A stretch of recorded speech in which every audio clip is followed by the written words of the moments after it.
Hello there and welcome to a guest segment on the Breakfast Connect show. My name is Rachel and today I'll be talking to you about non-fungible tokens. What's the hype about it anyways? Well, some experts have come out to say, well, it is a bubble and it's going to pop real soon. How much are NFTs shaking the crypto space? Now that's a question for Chris Maurice. He is the CEO Yellow Card. We'll have conversations around this. Hello, Chris. Good morning and thank you for joining me on the show. Hey, Rachel. How are you doing today? I'm great. How are you? I am better now that I'm here with you. Right. So let's get into the conversation. Yeah.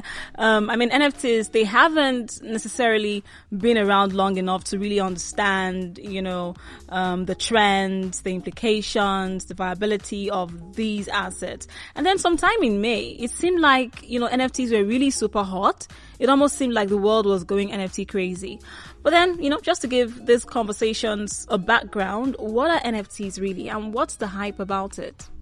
Yeah, so, NFTs are a lot like a digital certificate of authenticity, right? So if you were to buy a signed soccer ball from Cristiano Ronaldo, you want to know that it's authentic, obviously, right? And NFT, you would get a certificate of authenticity with that signature, right?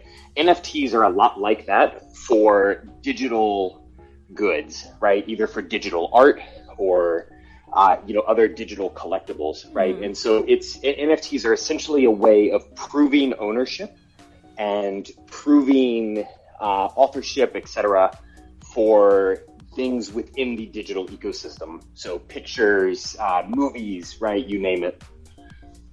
Right. And these are files, right? It's not like they are physical artwork or anything like that. They are files. Yeah, you can make an NFT for anything, right? So you could make an NFT and associate it with a physical piece of art. Oh. But in general, and especially for the purposes of what we're talking about, it's typically associated with digital art, right? So okay. I make a picture digitally, right? Not a real painting, but a digital picture.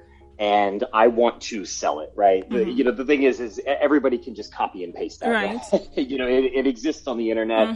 Everybody can have it. So how do I prove that I actually own that picture? How do I prove that I actually made that picture when anybody can just take a screenshot and, have a copy of it, right? And so NFTs are a way for you to actually prove that ownership and transfer that ownership digitally on the blockchain, right? Proof of records, proof of ownership, etc. Right. So how really are they purchased? Because I know it's not as simple as, trading other capital assets like stocks or real estate or even Bitcoin, because the only similarity between NFTs and Bitcoins is that they are both digital assets and that's where it ends. So how can NFTs be purchased? Yeah. So Bitcoin and NFTs have a little bit more in common in that they're both running on a blockchain. Okay. Right. And so with a blockchain, you have this digital ledger that allows you to see the movement of these NFTs. So if I were to mint an NFT right now and put that in my wallet, right, probably on Ethereum, I am able to transfer that to any other Ethereum wallet in the world. And you would be able to look that up on the blockchain and see that I transferred that to some other wallet, right?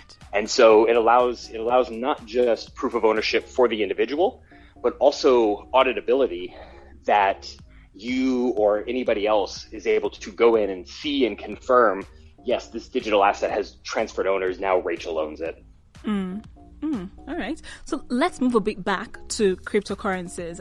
Talking about the first cryptocurrency holders, the early birds, Chris, you might be one of them. These guys, they've turned into millionaires over the past 5 years of impressive sector growth. And this, wealthy crypto generation is mostly made up of young risk takers who like to experiment and who can afford, to experiment. Do you think that the NFT market is more efficient, is more liquid for young risk takers, than the traditional one? Is it a worthwhile investment? How do I determine if I should even include this in my portfolio? Yeah. I've been in crypto now since 2013, right? So I got in pretty early. I think my only regret from that time is that I was poor.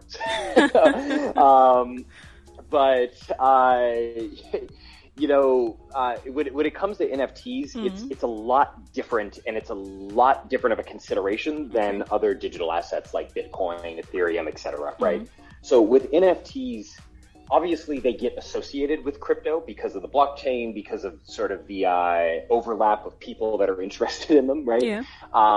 But the reality is that NFTs and Bitcoin are not anywhere close to the same thing, right? Other than that they're running on a blockchain. Yeah. And when it comes to collecting NFTs are like any other collectible, right? So when you talk about like, should you add an NFT to your portfolio,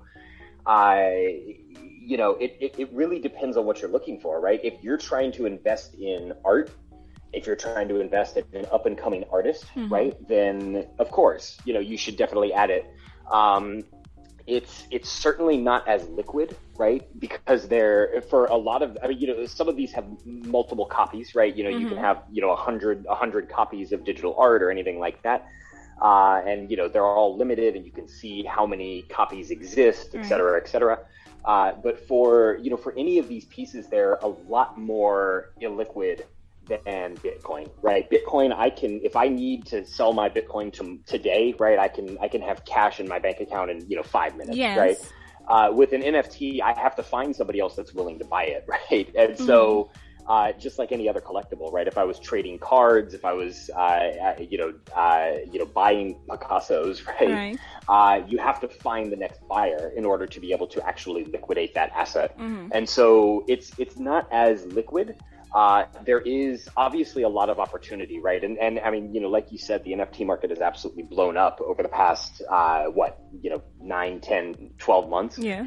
And so there's certainly a lot of opportunity there if you either know what you're looking for, you're able to get in early on maybe a project that you like, you're investing in an up-and-coming artist. But if you are looking to invest in NFTs, my recommendation would be sort of going in with the mindset that money is probably going to be locked up for a year or more, right, before that project actually takes off in such a way that you can really cash it out. Right. I think that makes it a little less attractive for me. Like, say I purchase an NFT and I feel like, okay, I don't want this anymore, and then I don't get a buyer to get it from me. So what do? I just wait and wait and wait, Yeah, I mean, that's the thing is it's again, it's like purchasing a piece of art, right? It's like purchasing, that Cristiano Ronaldo signed football, right? Yeah. It's I have to find somebody else that wants this in order to sell it, right? And the other thing with one of one and sort of like very limited quantity collectibles. Yeah. Is the market is just completely determined by who's the next guy in line, right? Who's the next person buying it, right? They're the ones determining the market. If I pay $100 for an NFT, and then I wait a year and this artist goes mainstream and everything, then the next guy in line might be willing to pay $5,000, right? And then I've made plenty off of that. If you buy a piece of art in the middle of a hype cycle, and the artist, disappears, right? And that next guy in line is paying $10, right? And so I think the market is certainly a lot less. It is significantly less liquid than crypto or than any other asset, right? Yes. And it's more collectibles, right? I don't know. Certainly you can invest in NFTs. I don't know if I would go into it with the mindset of investing, though. It's hey, I really like this artist. I really like this piece of art. So I'm going to support that, right? And I'm going to buy that and own a piece of that. And, hey, let's see what happens, right? But yeah, it's certainly, I would say if you're looking to invest and you want sort of liquid assets, then you might want to stick to more traditional crypto space, right? Yeah, that makes sense. Now, this brings me to Yellow Card. You guys are an exchange where you can buy Bitcoin using different payment options. You also have active customers in Nigeria, Botswana, South Africa, Zimbabwe. What else are you doing Yellow Card? Are you also do you do collectibles too? We do not do NFTs, okay.